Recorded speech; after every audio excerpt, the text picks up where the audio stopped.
Hello friends, welcome to गुरुफाई। इस lecture में हम डिस्कस करने वाले हैं माइकलसन इंटरफेरोमीटर को विद कंप्लीट डिटेल, चाहे इसका कंस्ट्रक्शन हो, वर्किंग प्रिंसिपल, एप्लीकेशंस और टाइप्स ऑफ फ्रिंजेस जो इसमें बनती है। अब इसमें सबसे पहले जैसे इंटरफेरोमीटर वर्ड है, इसका मतलब क्या है? ऐसा इंस्ट्रूमेंट जो इंटरफेरेंस फिनोमिना पर बेस्ड है। अब माइकलसन ने एक एक्सपेरिमेंटल सेटअप बनाया जिसकी हेल्प से हम बहुत सारी फ्रिंजेस बना सकते हैं, जैसे स्ट्रेट फ्रिंजेस, सर्कुलर फ्रिंजेस, और फिर उसको अप्लाई करते हैं टू डिटरमाइनिंग वेरियस फिनोमिनाज, जैसे रिफ्रैक्टिव इंडेक्स कितना होता है लिक्विड का या गैस का या किसी स्लैब का, थिकनेस कितनी होती है किसी स्लैब की, वो भी हम फाइंड कर सकते हैं। वेवलेंथ, जो मोनोक्रोमेटिक लाइट है उसकी वेवलेंथ हम कैलकुलेट कर सकते हैं इसकी हेल्प से। फिर ये भी बता सकते हैं अगर दो या दो से ज़्यादा वेवलेंथ है तो उनके बीच का डिफरेंस या स्पेसिंग कितनी है। तो ये सभी इसके एप्लीकेशंस है। सबसे पहले हम देखेंगे इसका कंस्ट्रक्शन, फिर वर्किंग, और फिर इसमें जो इंटरफेरेंस फ्रिंजेस बनती है वो कितने टाइप की बनती है। तो इंटरफेरोमीटर का मतलब क्या है? इंटरफेरोमीटर एन इंस्ट्रूमेंट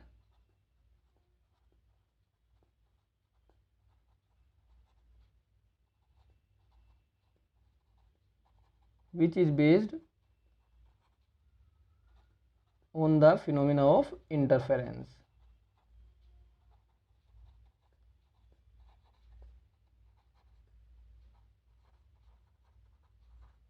और Michelson interferometer an instrument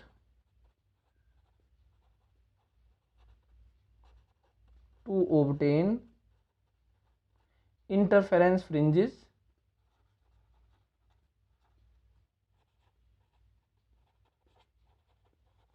of various shapes, जैसे सर्कुलर भी मिलती है हमें, स्ट्रेट लाइन फ्रिंजेस भी मिलती है, हाइपरबोलिक भी मिलती है, इस तरह से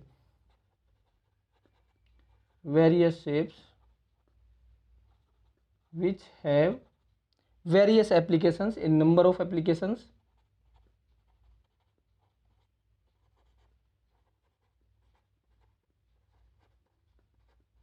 with, जैसे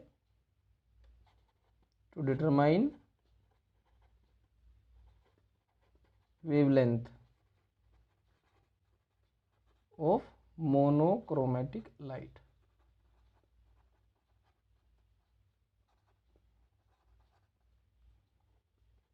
to determine refractive index and thickness T of a slab, इस तरह से, या गैसेस के लिए भी हम कैलकुलेट कर सकते हैं रिफ्रैक्टिव इंडेक्स। तो इस तरह से और भी एप्लीकेशंस है जो बाद में डिस्कस करेंगे अभी हम। अब इसमें सबसे पहले कंस्ट्रक्शंस। तो इसमें एक सोर्स होता है, एक्सटेंडेड सोर्स, और उससे लाइट रेज जब निकलती है तो लेंस, कॉन्वेक्स लेंस से पास होने के बाद एक कोलिमेटेड बीम की तरह मिल जाती है, और उसको हम इंसिडेंट करते हैं एक ग्लास स्लैब पर, प्लेन ग्लास स्लैब। और जो प्लेन ग्लास स्लैब हम रखते हैं वो रखते हैं हम 45 डिग्री के एंगल पर with respect to the incident light rays. जैसे यहाँ पर एक सोर्स लिया हमने इस तरह से, ये एक सोर्स है, और इसके आगे हमने कॉन्वेक्स लेंस रखा जिससे सोर्स कहाँ हो, फोकस पर। तो इससे निकलने के बाद लाइट रेज क्या होगी, इसके पैरेलल, मतलब प्रिंसिपल एक्सिस के पैरेलल, इस तरह से।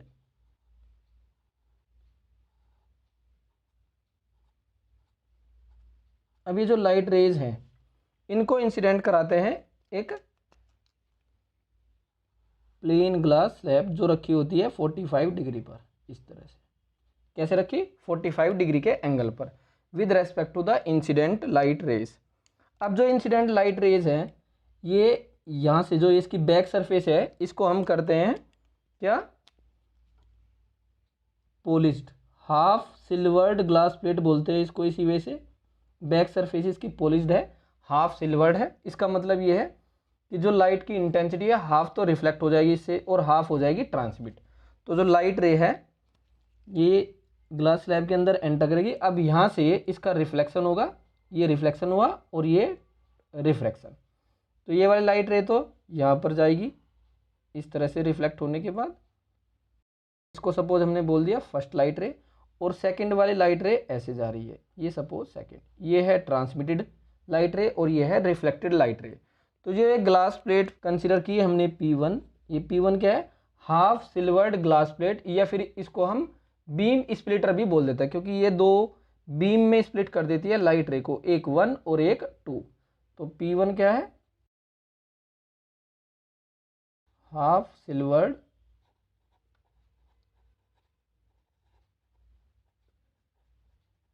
ग्लास प्लेट और बीम स्प्लिटर।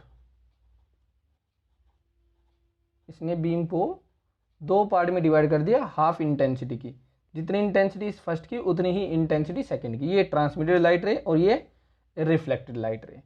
अब इस प्लेन ग्लास स्लैब, जो ये प्लेन ग्लास स्लैब है, इसके पैरेलल 45 डिग्री पर ही एक ग्लास स्लैब और रखते हैं, सिमिलरली सेम थिकनेस की, सेम रिफ्रैक्टिव इंडेक्स और 45 डिग्री के एंगल पर ही। तो जो लाइट रे सेकंड वाली है वो इससे पास करते हुए आगे जाएगी इस तरह से, और जो ये फर्स्ट वाली है ये भी ऐसे जा रही है। तो दोनों लाइट रे एक दूसरे के परपेंडिकुलर ट्रेवल कर रही है। यहाँ पर एक मिरर रखते हैं हम, इस मिरर को बोलते हैं M1, मिरर है M1।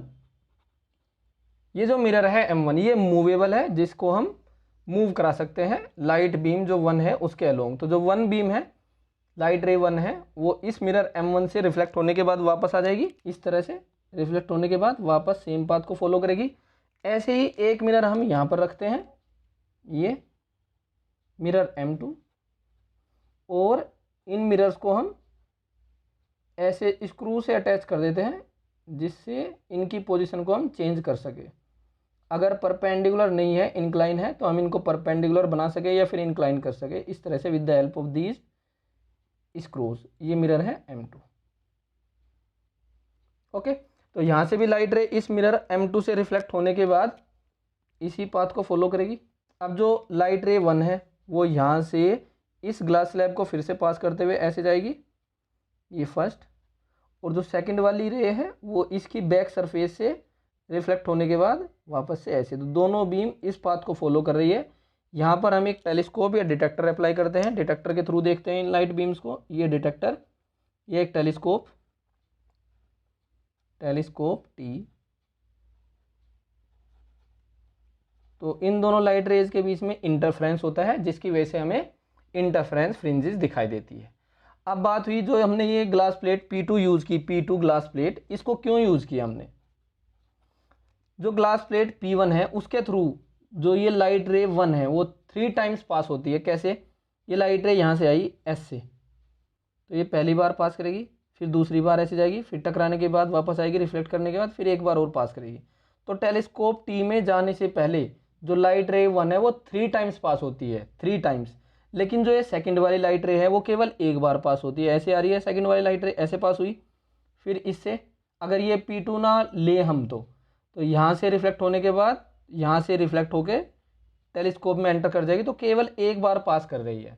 तो अगर P2 हम कंसीडर ना करें, जो ये ग्लास स्लैब ली है हमने, ग्लास स्लैब P2, अगर ये कंसीडर ना करे, जो 1 लाइट रे है वो 3 टाइम्स पास होती है, और जो सेकंड वाली है केवल एक टाइम, 1 टाइम पास होती है। तो इसकी वजह से एक एक्स्ट्रा पाथ डिफरेंस आता है 1 में। तो इसको कंपेंसेट करने के लिए या इसको अवॉइड करने के लिए हम क्या करते हैं, सिमिलर ग्लास प्लेट यहाँ पर इंट्रोड्यूस कर देते हैं, जिससे दोनों का पाथ क्या हो, सेम। तो इसीलिए जो ये P2 ग्लास प्लेट रखी है 45 डिग्री पर ही रखी है, सेम थिकनेस की, और इसीलिए इस प्लेट P2 को बोलते हैं हम कंपेंसेटिंग प्लेट, क्योंकि ये कंपेंसेट कर रही है जो इसमें एक्स्ट्रा पार्ट डिफरेंस आ रहा है उसको। Compensating glass plate. अब जैसे ही हम टेलीस्कोप T के थ्रू देखते हैं तो एक तो हमें मिरर M1 दिखाई देता है और एक मिरर M2 की वर्चुअल इमेज दिखाई देती है। यहाँ पर मिरर M2 की वर्चुअल इमेज वो इसके आगे भी दिखाई दे सकती है और पीछे भी दिखाई दे सकती है। तो सपोज ये है virtual image of mirror M2 और इसको हमने बोल दिया M2 डैश। ये मिरर M2 है, उसकी वर्चुअल इमेज। अब जब M1 M2 डैश हमें दो मिरर दिखाई दे रही है, तो ये M1 M2 डैश उस तरह से कंसिडर करते हैं हम इनको, जैसे इनके बीच में एक एयर फिल्म बन रही है, और जब एयर फिल्म बनती है तो उसकी वजह से हमें इंटरफेरेंस फ्रिंजेस दिखाई देती है। जैसे हमने पढ़ा है interference due to thin film, तो एक थिन फिल्म बन जाती है, थिन एयर फिल्म, उसकी वजह से इंटरफेरेंस फ्रिंजेस दिखाई देती है। अब ये जरूरी नहीं है एक दूसरे के पैरेलल हो, ये पैरेलल एग्जैक्टली पैरेलल तभी होंगे जब मिरर M1 और M2 एक दूसरे के एग्जैक्टली परपेंडिकुलर होंगे, लेकिन ऐसा जरूरी नहीं है कि एक दूसरे के परपेंडिकुलर हो। अगर ये एक दूसरे के परपेंडिकुलर ना हो तो इनके बीच में कुछ एंगल होगा, तो यहाँ पर जो फिल्म बनेगी वो बनेगी वेज शेप्ड फिल्म। अगर वेज शेप्ड फिल्म बनती है तो जो फ्रिंजेस होती है वो हाइपरबोलिक या फिर स्ट्रेट बनती है depending upon the angle of ways. और अगर ये एक दूसरे के पैरेलल है तो सर्कुलर फ्रिंजेस बनेगी, वो अभी डिस्कस करेंगे हम। ये सोर्स एस कॉन्वेक्स लेंस के थ्रू लाइट रेज पास करती है एज ए कोलिमेटेड बीम। इनको इंसिडेंट कराते हैं एक प्लेन ग्लास स्लैब पर। ये प्लेन ग्लास स्लैब P1 है जिसकी बैक सरफेस सिल्वर्ड है, हाफ सिल्वर्ड ग्लास प्लेट। ये लाइट बीम को दो पार्ट में डिवाइड कर देती है, दोनों बीम एक दूसरे के परपेंडिकुलर ट्रेवल करती है due to this 45 degree angle. एक तो ऐसे हो जाएगी परपेंडिकुलर और एक सीधी चलती रहेगी। तो ये दो बीम मिल गई, एक बीम से दो बीम मिली, इसीलिए इस ग्लास प्लेट को हम बीम स्प्लिटर भी बोल देते हैं। जो फर्स्ट वाली लाइट रे है वो M1 से रिफ्लेक्ट होकर आएगी और टेलीस्कोप में एंटर कर जाएगी। सेकंड वाली लाइट रे इस P2 से पास और करती है। ये P2 का केवल काम यही है कि जो इसमें एक्स्ट्रा पार्ट डिफरेंस आया है 1 वाली लाइट रे में, क्योंकि इस ग्लास स्लैब से 3 टाइम्स पास करेगी, 3 टाइम्स, लेकिन जो 2 वाली है वो इससे केवल एक बार पास कर दी है। तो 2 बार क्योंकि ये एक्स्ट्रा पास कर रही है तो इसीलिए 2 वाली को भी 2 बार और पास करा देंगे सिमिलर ग्लास प्लेट में। That's why P2 is called as compensating plate. तो 2 वाली लाइट रे M2 से रिफ्लेक्ट होकर आएगी, फिर यहाँ से रिफ्लेक्ट होगी और टेलीस्कोप में एंटर कर जाएगी जहाँ पर इन दोनों के बीच में इंटरफ्रेंस होगा। सो हमें इंटरफ्रेंस फ्रिंजेस मिल जाएगी। अब जब हम टेलीस्कोप T से देख रहे हैं तो जो मिरर M1 है एक तो ये दिखाई दे रहा है डायरेक्ट, और मिरर M2 की वर्चुअल इमेज भी दिखाई देती है। वो आगे भी हो सकती है, इसके एग्जैक्टली कोइंसाइड भी कर सकते हैं या पीछे भी हो सकती है। अगर एग्जैक्टली कोइंसाइड करेगी तो कोई एयर फिल्म नहीं बनेगी, लेकिन अगर एग्जैक्टली कोइंसाइड नहीं कर रही तो ऐसे है बीच में कुछ गैप है तो एक एयर फिल्म बन जाती है जिसकी वजह से इंटरफ्रेंस फ्रिंजेस हमें दिखाई देती है। अब जो ये एयर फिल्म है ये सेम थिकनेस की भी हो सकती है अगर ये एग्जैक्टली पैरेलल हो, और किसी एंगल पर भी हो सकती है। तो जो फिल्म बनेगी वो बनेगी वेज शेप्ड फिल्म। अब जितना भी ये समझा है इसको पहले नोट कर लेते हैं। यहाँ से स्टार्ट करते हैं। जो बीम है लाइट बीम वो दो पार्ट में डिवाइड हो जाती है इक्वल इंटेंसिटीज की after reflection and reflection through the glass plate या beam splitter P1। A beam of light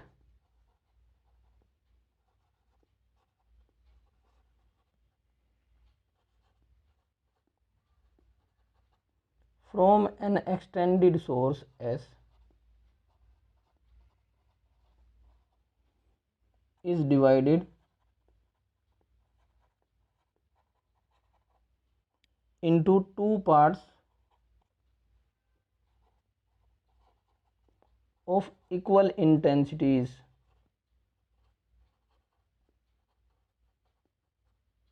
by partial reflection and refraction through the back surface of glass plate P1 which is half silvered. That is why plate P1 is called as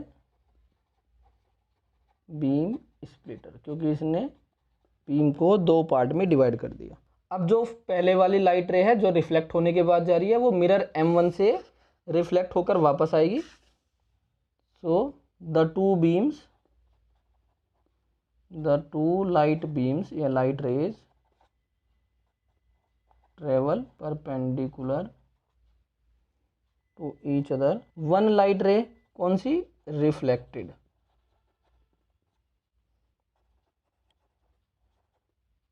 reflects from mirror M1 and enters into the telescope T. Similarly, the light ray, 2 वाली light रे, और वो कौन सी है? Reflected, reflects from mirror M2 and then from back surface of P1 and finally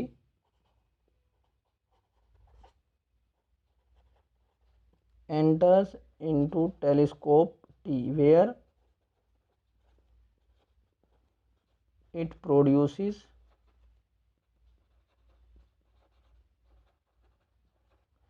interference fringes due to interference between light rays 1 and 2। अब ये जो glass plate P2 है उसको कंपेंसेटिंग प्लेट बोल रहे हैं। क्या बोल रहे हैं इसको? कंपेंसेटिंग प्लेट, क्योंकि इसमें एक्स्ट्रा पार्ट डिफरेंस आ रहा है। Since light ray 1 passes through P1 3 times while light ray 2, one light ray, ये second light ray passes through P1 only once। to compensate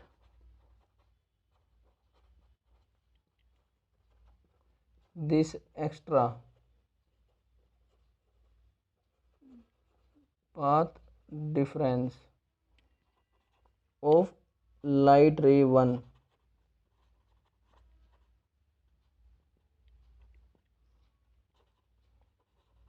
light ray 2 is passed through another identical glass plate P2 which is called as compensating plate। और जो mirror M1 है ये movable है और इन दोनों mirror की back side में हम स्क्रू लगाते हैं जिससे इनके बीच का जो एंगल है इनको हम एग्जैक्टली परपेंडिकुलर कर सके, या फिर जो ये वर्चुअल इमेज है और ये मिरर M1 है इनको एग्जैक्टली पैरेलल कर सके। Mirror M1 is mounted on a movable carriage जिस पर हम उसको मूव करा सकते हैं।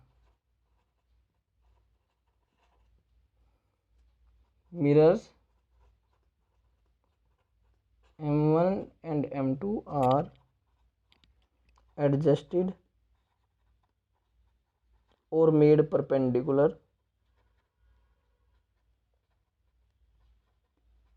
with the help of screws attached to them। अब अगर हम टेलीस्कोप के थ्रू देखते हैं, टेलीस्कोप के थ्रू तो मिरर M1 तो डायरेक्ट दिखाई देते हैं और M2 डैश जो M2 की इमेज है वर्चुअल इमेज वो दिखाई देती है। If we look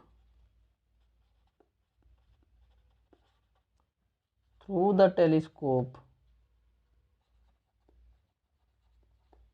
then we see the mirror M1 directly while a virtual image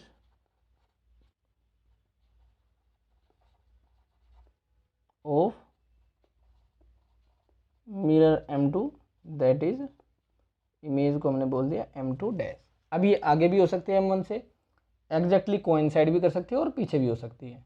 तो अगर आगे या पीछे कुछ होगी इमेज M2 की वर्चुअल इमेज जो M2 डैश है तो एक थिन फिल्म बन जाती है। So due to this a thin film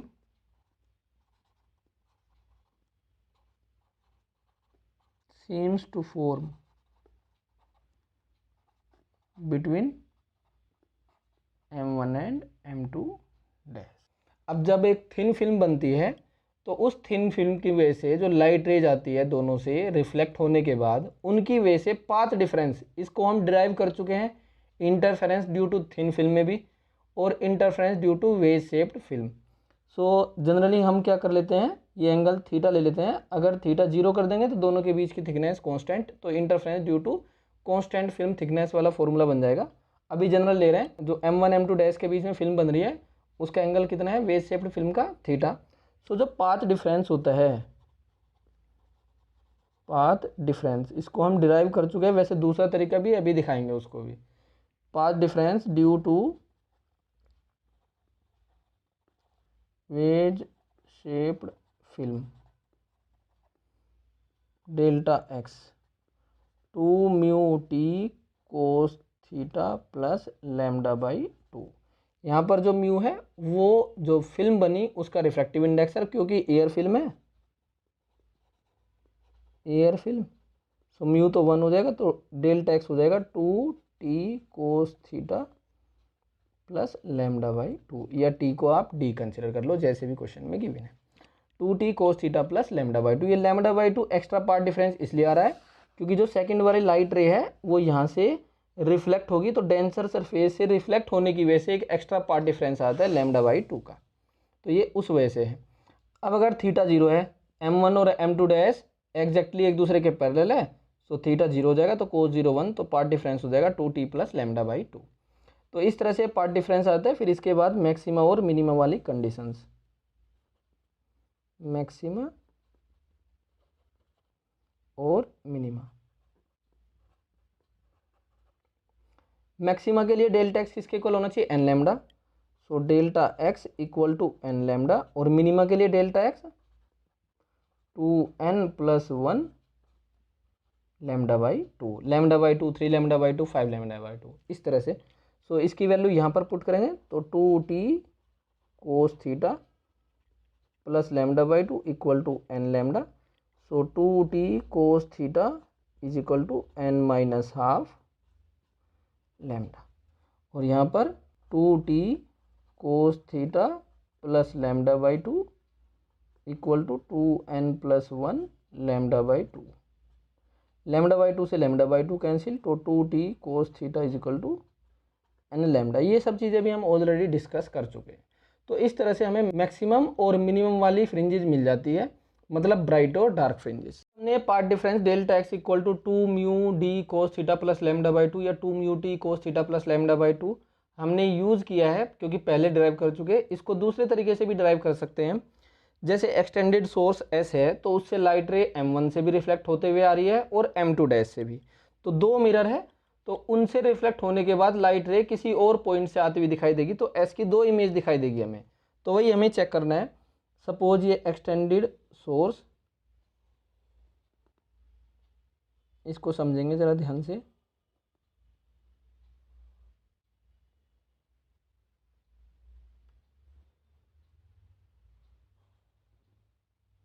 ये सोर्स है एस,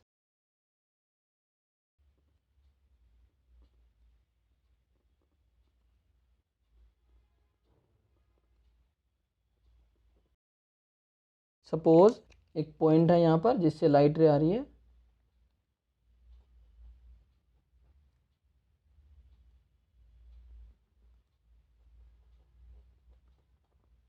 ये लाइट ले रहे हैं हम यहाँ से इस पॉइंट P से। एक मिरर M1 है और एक है मिरर M2। यहाँ पर ये मिरर M1 है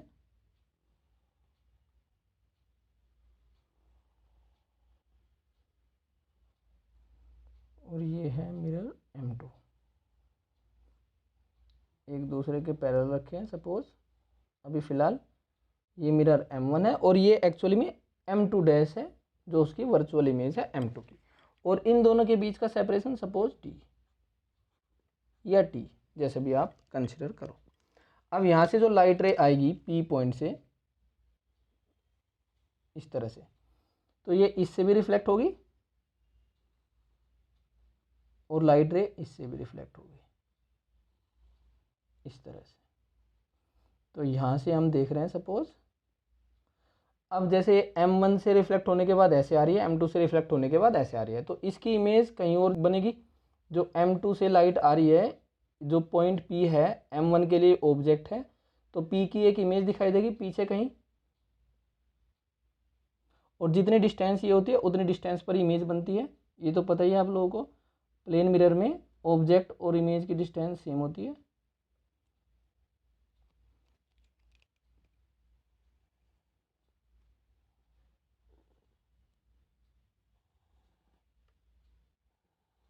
डायग्राम थोड़ा सा कॉम्प्लिकेटेड सा है, इसको समझ लेना, इसीलिए साथ के साथ ऐसे ही ये लाइट रे कहीं पीछे से आती दिखाई देगी, तो इसकी इमेज यहाँ बनेगी, ये यहाँ से आती दिखाई देगी लाइट रे। तो एक इमेज ये, एक इमेज ये एस की, ये S1 और ये S2, तो P की एक इमेज ये P1 और ये P2।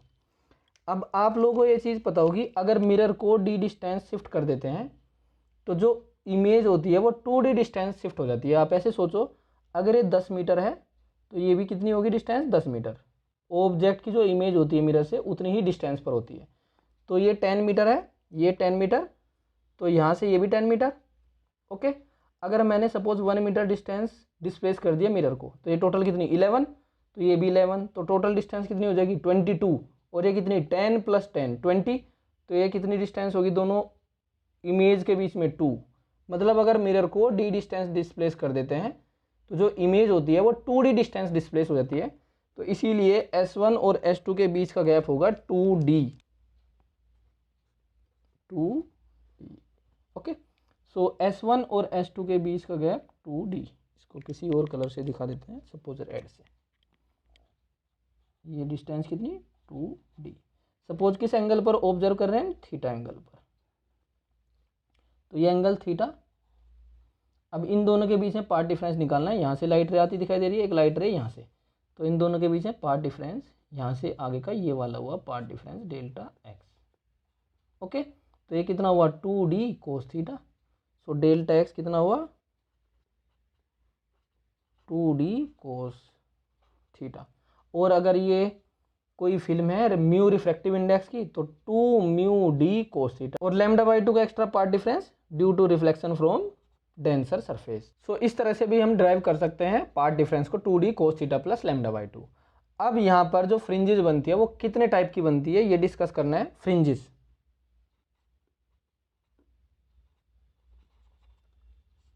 एक तो बनती है लोकलाइज्ड फ्रिंजेस। लोकलाइज्ड फ्रिंजेस वो होती है जो किसी पर्टिकुलर लोकेशन पर ही बन सकती है। मतलब लोकेशन स्पेसिफिक वाली फ्रिंजेस को बोलते हैं, लोकेशन स्पेसिफिक वाली फ्रिंजेस को लोकलाइज्ड फ्रिंजेस। लोकलाइज्ड फ्रिंजेस, और दूसरी है सर्कुलर फ्रिंजेस। जो लोकलाइज्ड फ्रिंजेस है ये तब बनती है जब थीटा एंगल होता है, और ये जब थीटा इक्वल टू 0। और ये दो टाइप की, एक स्ट्रेट और एक हाइपरबोलिक। स्ट्रेट और हाइपरबोलिक, या फिर सिंपली कर्व्ड फ्रिंजेस बोल दो।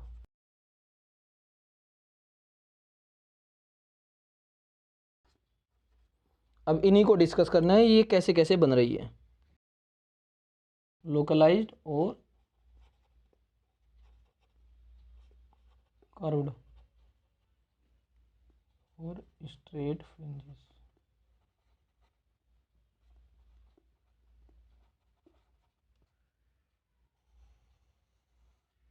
अगर दोनों मिरर एक दूसरे से कुछ एंगल पर हो, थीटा एंगल पर, मतलब टिल्टेड हो एक दूसरे के रेस्पेक्ट में, एक दूसरे के पैरेलल ना हो, मतलब M1 और M2 डैश एक दूसरे के पैरेलल ना हो, यह है M1 और M2 डैश एक दूसरे के पैरेलल ना हो, या M1 और M2 एक दूसरे के परपेंडिकुलर ना हो। ठीक है, तो एक वेज शेप्ड फिल्म बनेगी when M1 and M2 dash are not exactly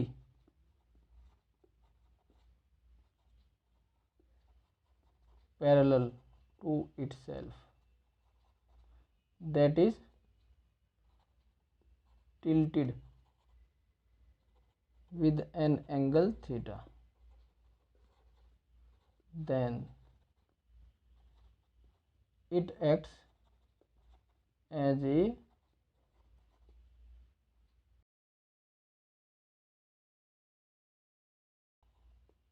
shaped film. So curved fringes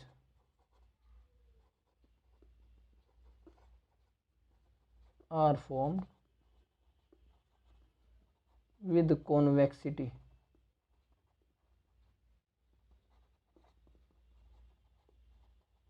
towards the thin edge. इस तरह से है, समझेंगे। सपोज एक मिरर ये है और एक मिरर ये है, ये M1 और ये M2 डैश, सपोज इस तरह से है, और ये इनके बीच का एंगल है। तो जो फ्रिंजेस बनेगी,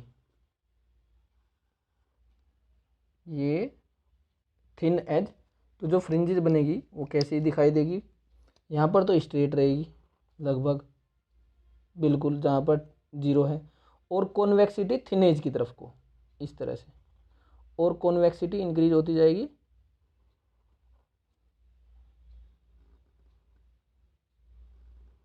इस तरह से बनेगी फ्रिंजेस। अगर ऐसे हैं,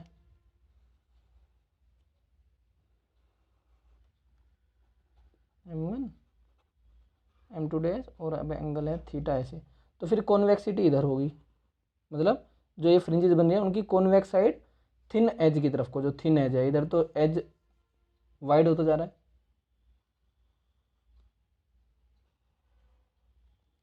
तो इस केस में यहाँ पर स्ट्रेट परफेक्टली, और फिर कॉन्वेक्सिटी इस साइड में।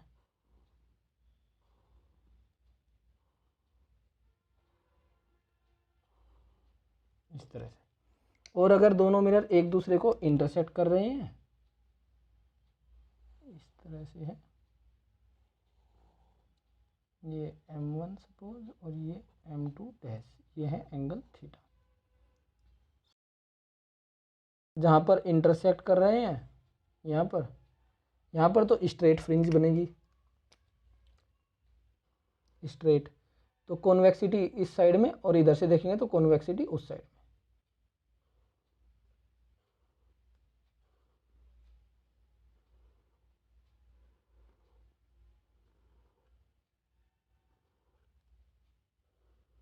इस तरह से बनेगी फ्रिंज। अगर फिल्म की थिकनेस बहुत कम है तो जो फ्रिंजेस होती है इनकी स्ट्रेटनेस बढ़ती चली जाती है, मतलब कर्व कम होगा फ्रिंजेस का। और यहाँ पर जहाँ पर थिकनेस बिल्कुल जीरो है, यहाँ पर परफेक्टली स्ट्रेट फ्रिंजेस बनती है, परफेक्टली स्ट्रेट फ्रिंजेस दिखाई देती है। So if the thickness of film is very small, then the fringes are nearly straight and at edge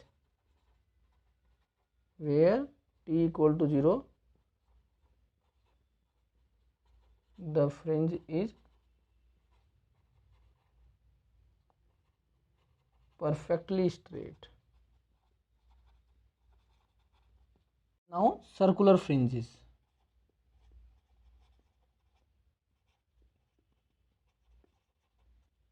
circular fringes. So path difference क्या आया था? Delta x equal to 2 mu d cos theta plus lambda by 2, और क्योंकि air film है so delta x equal to 2d cos theta plus lambda by 2। अब अगर जो M1 M2 dash है, M1 M2 डैश एक दूसरे के एग्जैक्टली पैरेलल, या फिर ये बोल सकते हैं M1 और M2 एक दूसरे के एग्जैक्टली परपेंडिकुलर, तो जो फिल्म की थिकनेस है D वो कांस्टेंट हो जाएगी, और वेवलेंथ तो कांस्टेंट है ही है। सो जो पार्ट डिफरेंस है केवल किस पर डिपेंड करेगा? थीटा पर। और जब पार्ट डिफरेंस थीटा पर डिपेंड करेगा तो फ्रिंजेस कैसी बनेगी? फ्रिंजेस ऑफ इक्वल इंक्लिनेशन, जिनको बोलते हैं हाइडिंजर फ्रिंजेस, और जिनकी शेप कैसी होगी? Circular. If M1 and M2 are exactly perpendicular,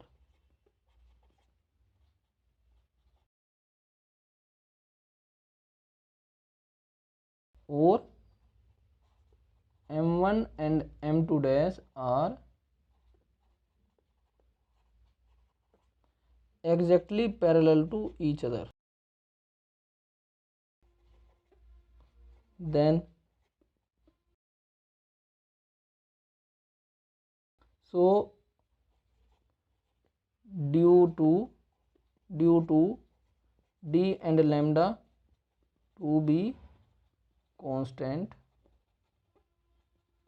delta x depends only on theta. Hence fringes forms are called as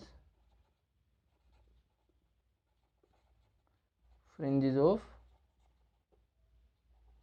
equal inclination, also called as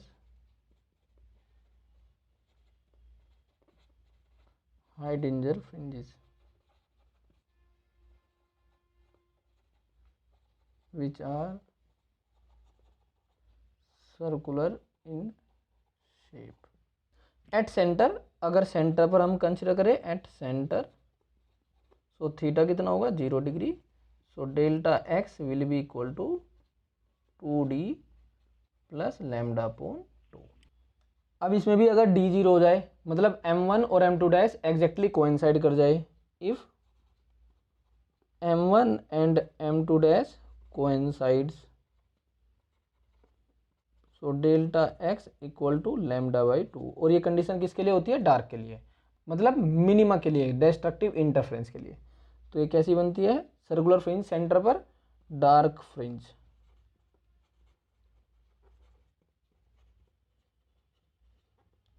so dark fringe बन रही है centre पर, तो कुछ ऐसे बनेगी,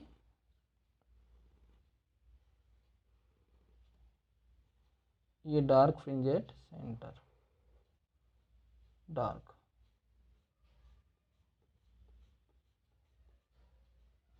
अब अगर डी को, जो एयर फिल्म बन रही है M1 और M2 डैश के बीच में, अगर उस एयर फिल्म को, मतलब उस एयर फिल्म की थिकनेस को इंक्रीज करते जाए, पहले तो हमने 0 कंसिडर की, तो M1 और M2 डैश के बीच में जो फिल्म बन रही है उसकी थिकनेस इंक्रीज करते जाए। कैसे करेंगे? या तो M1 को मूव करा दो या फिर M2 को।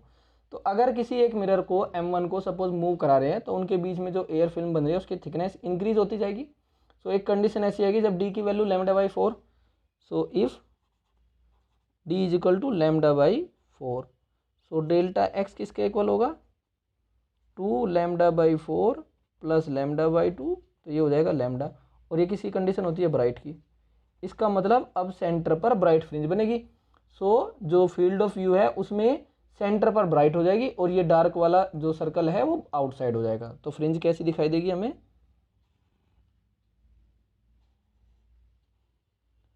उसी फील्ड ऑफ व्यू में सेंटर पर ब्राइट और ये डार्क, तो दो फ्रिंजेस बनेगी, सेंटर पर ब्राइट और फिर ये डार्क।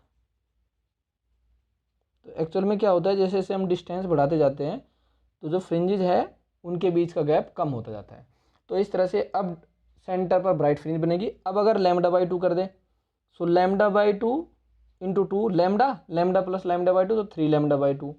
तो फिर सेंटर पर अगली डार्क फ्रिंज बनेगी। तो इस तरह से 3 फ्रिंज बनेगी, dark bright dark. If d equal to lambda by 2, अगर कितना डिस्प्लेस करे? लैम्डा बाई 2 के इक्वल। सो डेल्टा एक्स किसके इक्वल होगा फिर? 2 into lambda by 2 plus lambda by 2। So ये हो जाएगी वैल्यू 3 लैम्डा बाई 2। और इसका मतलब सेंटर पर अगेन डार्क फ्रिंज बनेगी। तो डायग्राम कुछ ऐसा होगा।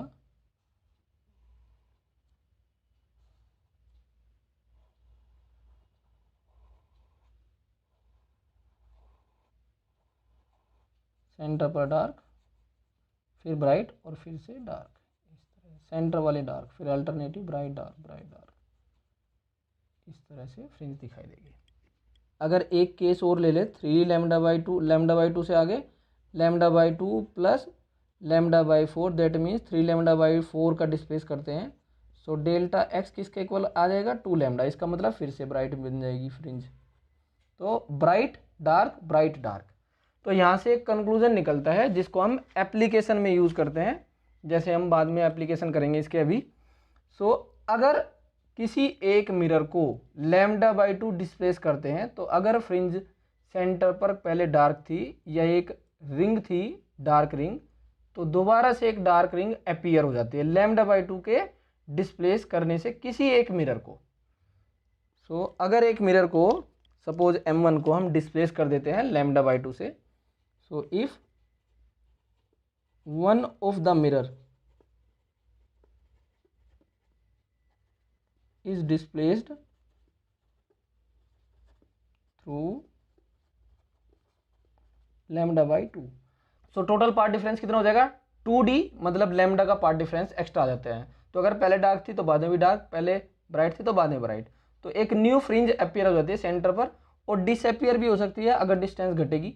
अगर मिरर को दूर लेकर जाएंगे, फ्रेम की थिकनेस बढ़ेगी तो अपीयर हो जाएगी, एक फ्रिंज एक्स्ट्रा बन जाएगी, और अगर डिस्टेंस घटेगी तो एक फ्रिंज डिसअपियर हो जाएगी। So then a new ring appears at the center, और इसी का यूज करते हैं हम एप्लीकेशंस में, ये जो कंडीशन हमने लिखी है। अब इनको एक बार एक साथ ड्रॉ करके समझा देते हैं कैसे कैसे है ये चारों केस ले लेते हैं। पहले d = 0, फिर यहाँ पर d = λ/4, फिर ये λ/2, और फिर 3 λ/4। इससे और क्लियर होगा आपको। d = 0, फिर λ/4 डिस्प्लेस किया मिरर को, फिर 2 × λ/4 या λ/2 कह सकते हो, फिर t = 3 λ/4, इस तरह से। तो जो फ्रिंज बन रही है इस केस में डार्क फ्रिंज बनेगी सेंटर पर, तो जो सर्कल बनेगा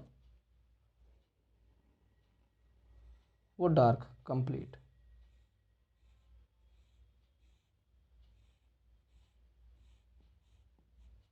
d = λ/4 पर सेंटर पर ब्राइट,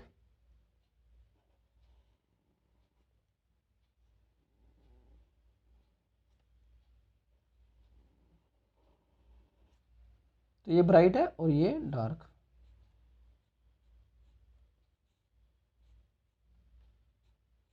डायग्राम आप अच्छे से बना लेना। फिर अगर λ/2 करें तो फिर से सेंटर पर डार्क,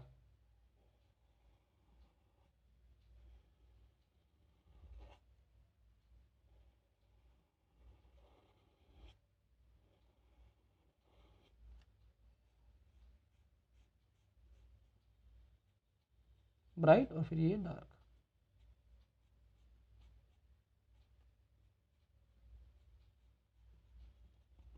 तो जैसे जैसे हम λ/4 इंक्रीज करते जा रहे हैं डिस्टेंस को, तो एक नई फ्रिंज बन जाती है। मतलब अगर λ/2 करें तो वही रिंग बन जाएगी, एक एक्स्ट्रा डार्क बन जाएगी।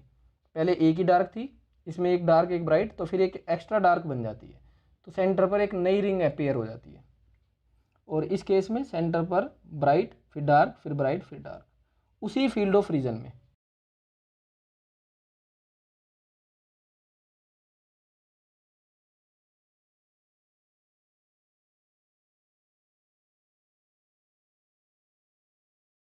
Bright, dark, bright, dark,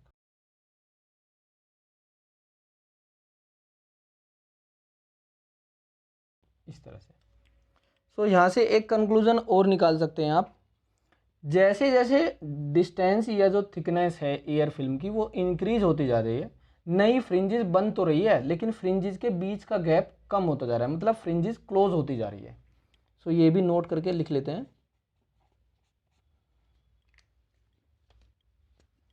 as the thickness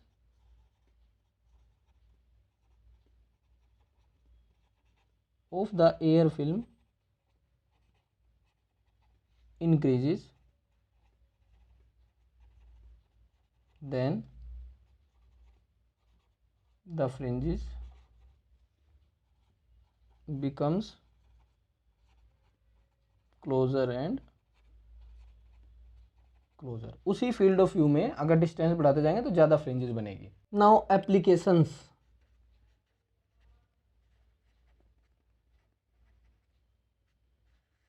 first one is to measure the wavelength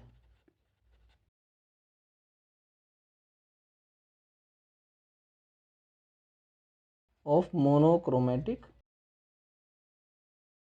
light. अगर इंटरफेरोमीटर को सर्कुलर फ्रिंजेस बनाने के लिए एडजस्ट करें, मतलब M1 और M2 डैश एक दूसरे के एग्जैक्टली पैरेलल हो या M1 और M2 एक दूसरे के एग्जैक्टली परपेंडिकुलर हो, तो दोनों जो M1 और M2 डैश है एक दूसरे के पैरेलल होने की वजह से फ्रिंजेस कैसी बनती है, सर्कुलर, जैसे अभी डिस्कस किया। उसमें एक इम्पोर्टेंट कंक्लूजन और डिस्कस किया है, अगर किसी एक मिरर को λ/2 डिस्प्लेस कर दे, λ/2 डिस्टेंस मूव कर दे, तो एक नई फ्रिंज अपीयर हो जाती है, और अगर क्लोज ले आएंगे तो डिसअपीयर हो जाएगी। इसी फिनोमिना का यूज करते हैं लैम्डा को कैलकुलेट करने में, मेजर करने में। The interferometer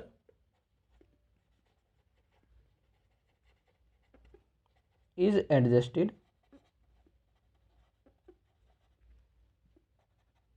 in forming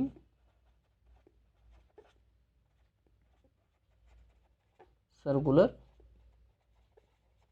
fringes, that is M1 and M2 are exactly perpendicular to each other। अब अगर किसी एक मिरर को सपोज M1 को d डिस्टेंस डिस्प्लेस कर रहे हैं, suppose mirror M1 is displaced through a distance d due to which n number of fringes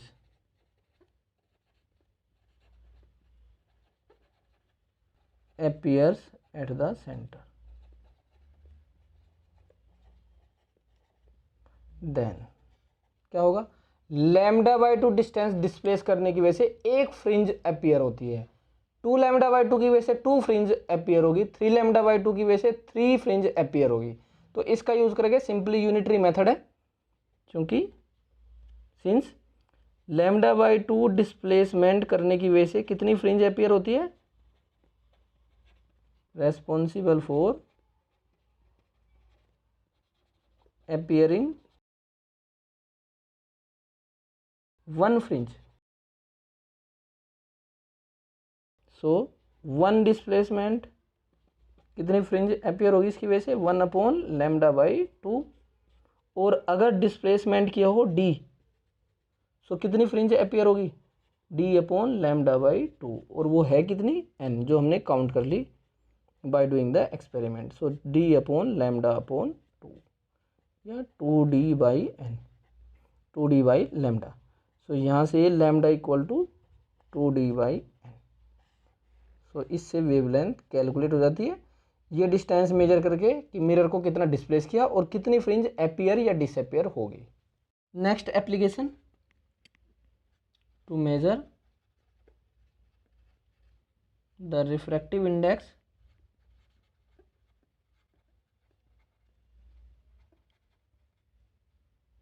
and thickness of a slab, या कोई भी मीडियम या लिक्विड या फिर गैस का रिफ्रैक्टिव इंडेक्स भी मेजर कर सकते हैं। अब ये जो एप्लीकेशन है इसमें रिफ्रैक्टिव इंडेक्स और थिकनेस ऑफ स्लैब दोनों एक ही फॉर्मूले से निकल जाते हैं। अगर रिफ्रैक्टिव इंडेक्स गिवन है तो थिकनेस कैलकुलेट कर सकते हैं, थिकनेस गिवन है तो रिफ्रैक्टिव इंडेक्स कैलकुलेट कर सकते हैं, सेम फॉर्मूला, इसलिए एक ही एप्लीकेशन बना के मैं आप लोगों को समझा रहा हूँ। अगर किसी एक बीम के पाथ में हम इस स्लैब को इंट्रोड्यूस कर देते हैं जिसका भी रिफ्रैक्टिव इंडेक्स या थिकनेस हमें कैलकुलेट करनी है, तो उस लाइट रे के पाथ में एक एक्स्ट्रा पाथ डिफरेंस आ जाता है इस स्लैब के रखने की वजह से, μ-1 into thickness of slab t, μ-1 into T. अगर एक बार पास कर रही है और अगर वापस आ रही है तो ट्वाइस हो जाता है, जैसे हमने d की बजाय क्या लिया है, 2d। इफ शीट या slab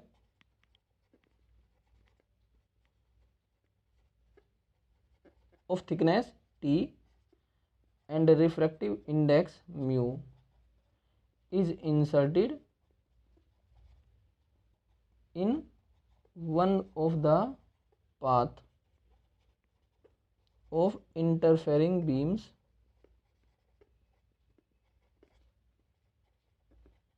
then an extra path difference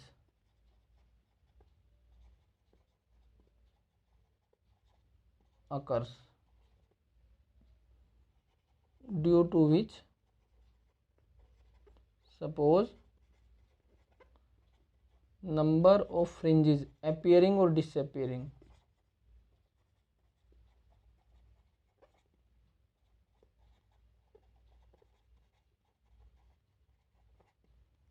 at the center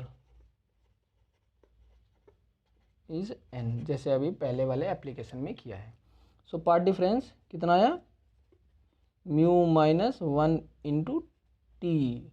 सो हमें पता है, जैसे हमने अभी डिस्कस किया है, लैम्डा बाई 2 मूव करने की वजह से किसी एक मिरर को कितनी फ्रिंज अपियर हो जाती है, 1। तो इसकी वजह से कितनी फ्रिंज अपियर हो जाएगी, सो mu minus 1 into t equal to number of fringes appearing into lambda by 2, या जैसे मैंने यूनिटरी मेथड से कराया है लास्ट वाले एप्लीकेशन में, उससे भी कर सकते हैं। लैम्डा बाई 2 से 1, तो इतने से कितनी होगी, n, तो n इंटू लैम्डा बाई 2 ये। सो इस फॉर्मूले में अगर थिकनेस हमें पता है तो रिफ्रैक्टिव इंडेक्स कैलकुलेट कर सकते हैं, रिफ्रैक्टिव इंडेक्स पता है तो थिकनेस कैलकुलेट कर सकते हैं। तो इस फॉर्मूले को दोनों तरीक़ों से अप्लाई कर सकते हैं। सो अगर म्यू कैलकुलेट करना है तो क्या हो जाएगा, n lambda upon 2t plus 1, और यहाँ से अगर थिकनेस कैलकुलेट करनी है सो n lambda upon 2 mu minus 1। इस तरह से दोनों तरीक़ों से इसको अप्लाई कर सकते हैं हम। अगर स्लैब की थिकनेस हमें पता है तो रिफ्रैक्टिव इंडेक्स फाइंड कर सकते हैं, जैसे हम गैस का रिफ्रैक्टिव इंडेक्स भी मेजर करते हैं इससे, या लिक्विड का रिफ्रैक्टिव इंडेक्स भी मेजर करते हैं। और अगर किसी स्लैब का रिफ्रैक्टिव इंडेक्स पता है तो उसकी thickness. Third application, spectral width. Spectral width और वेवलेंथ में difference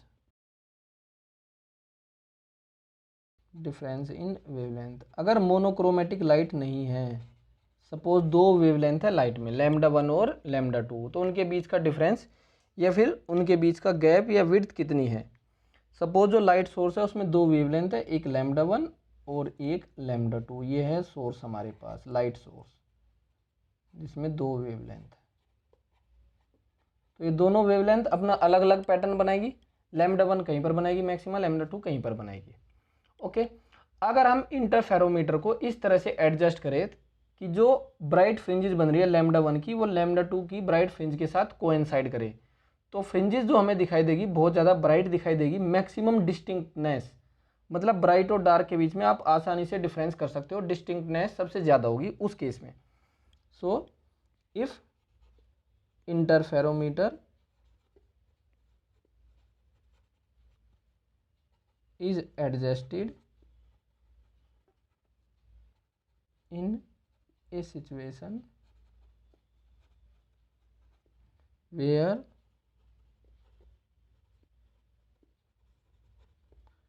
bright of lambda 1 coincides with the bright of lambda 2, that is fringes are of maximum brightness।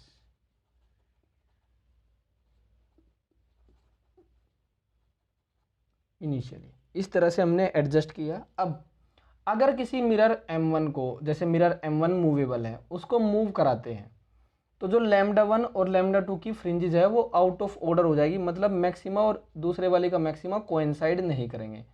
इसका मतलब हो सकता है लैम्डा 1 का मैक्सिमा और लैम्डा 2 के मिनिमा के साथ कोइंसाइड करना स्टार्ट कर दें। So if M1 mirror is slowly moved from its position,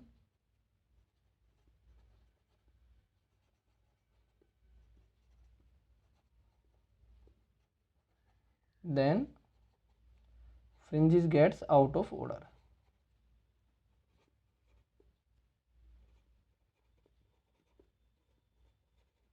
जो ये कंडीशन है मैक्सिमम ब्राइटनेस होती है, इसको बोलते हैं मैक्सिमम डिस्टिंक्टनेस। मतलब मैक्सिमम और मिनिमम के बीच में आप आसानी से डिफरेंस कर सकते हो, डिस्टिंक्ट कर सकते हो आसानी से उनको। And fringes becomes disappear.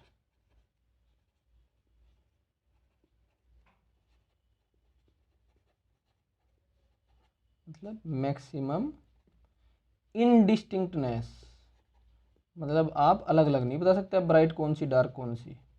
और ये कब होता है? When bright of lambda one coincides with dark of lambda to. अब फिर अगर m1 को फर्दर मूव कर दे तो फिर से लैम्डा वन का ब्राइट लैम्डा टू के ब्राइट के साथ कोइंसाइड कर देगा, फिर से मैक्सिमम डिस्टिंक्टनेस वाली कंडीशन आ जाएगी, मतलब मैक्सिमम ब्राइटनेस मिलेगी। So further moving the mirror m1 maximum brightness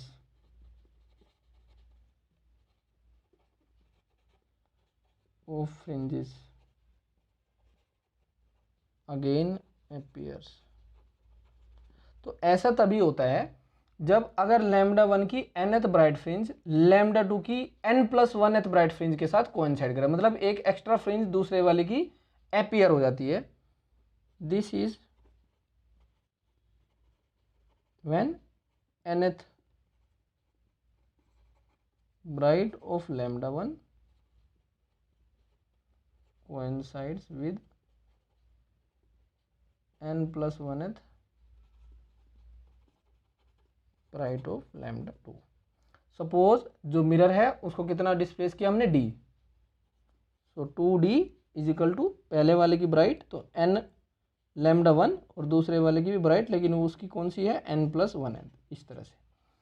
सो यहाँ से n की value n equal to 2d upon lambda one और यहाँ से 2d upon lambda two minus one, 2d upon lambda two minus one. अब इस equation को सोल्व करेंगे, वन इस साइड में और ये इस साइड में, one equal to 2d one upon lambda two minus one upon lambda one. So 1/2d equal to lambda one minus lambda two upon lambda one lambda two. ये तो difference हो गया डेल्टा लैम्डा और ये lambda one lambda two. So delta lambda equal to lambda one lambda two upon 2d। ये जो lambda one lambda to है इसका ज्योमेट्रिक मीन किसके बराबर, लगभग लैम्डा के बराबर हम कंसिडर कर लेते हैं, लैम्डा स्क्वायर अपॉन 2d। सो ये डेल्टा लैम्डा हो जाता है spectral width, where lambda is equal to root lambda one and lambda two geometrical mean of lambda one and lambda two, average wavelength बोलते हैं इसको। Next application fourth, standardisation of metre scale.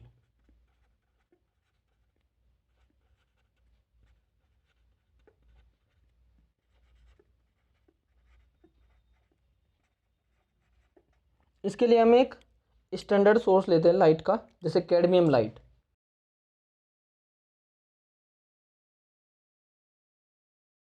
Standard source of light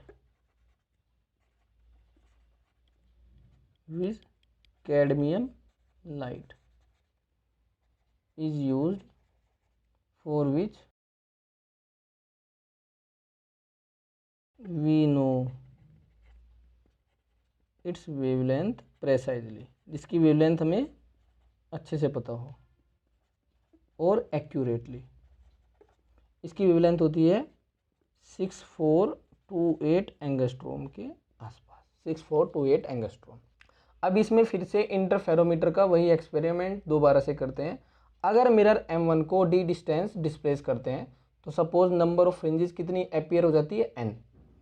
so if mirror m1 is moved through a distance d, then suppose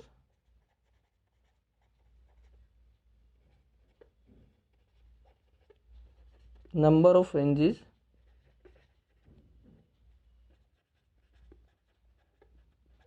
appearing at the center is n।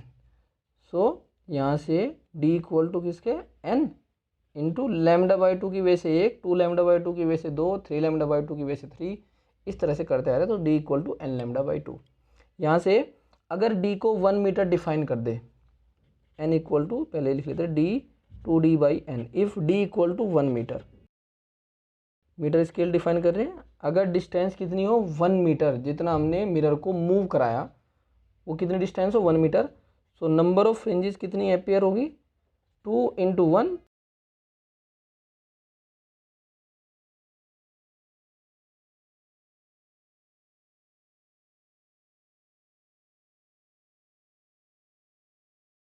तो 2 into 10 to the power 10 upon 6428। यहाँ से number of fringes पता चल जाते हैं कितनी number of fringes appear या disappear होगी। Purity of spectral lines.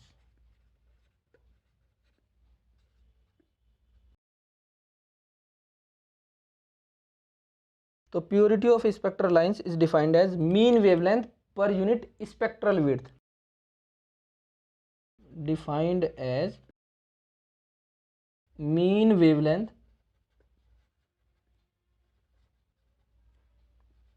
पर unit spectral width. So Q is equal to mean wavelength lambda और स्पेक्ट्रल विड्थ डेल्टा लैम्डा। तो इसका मतलब ये है स्पेक्ट्रल विड्थ के इन्वर्सली प्रोपोर्शनल है। अगर विड्थ ज़्यादा होगी तो प्योरिटी कम होगी, और अगर विड्थ कम है इसका मतलब प्योरिटी ज़्यादा है। नाउ इसमें हम यूज़ करेंगे कोहेरेंस लेंथ और कोहेरेंस टाइम। कोहेरेंस लेंथ वो लेंथ होती है जहाँ तक लाइट रेज या लाइट वेव्स कोहेरेंट रहे, या coherence time that is the time for which या up to which the light waves are coherent. So coherence length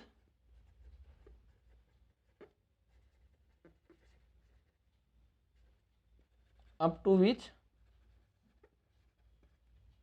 the light waves remains coherent।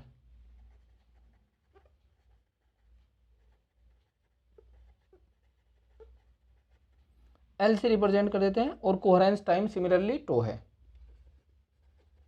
Coherence time similarly कितना है tau. So speed light की c, distance l और ये tau, so l equal to c to.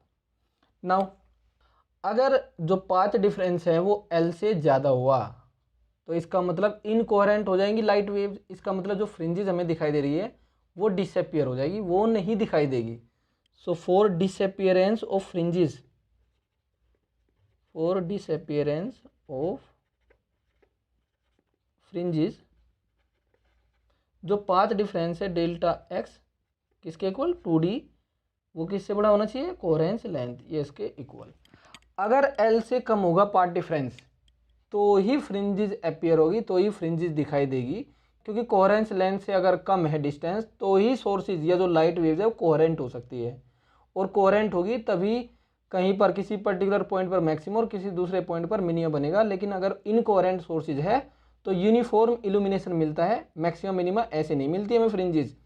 सो जो distance है, जो path difference है वो कोहेरेंस लेंथ से कम होना चाहिए to observe the interference fringes. लेकिन अगर कोहेरेंस लेंथ से ज़्यादा है या इसके इक्वल है तो फिर फ्रिंजेस दिखाई नहीं देगी। क्यों? क्योंकि जो वेव्स है वो कोहेरेंट नहीं रहेगी। सो डिसअपियरेंस के लिए 2d should be greater than और इक्वल टू l, और जस्ट डिसअपियरेंस के लिए फॉर जस्ट डिसअपियरेंस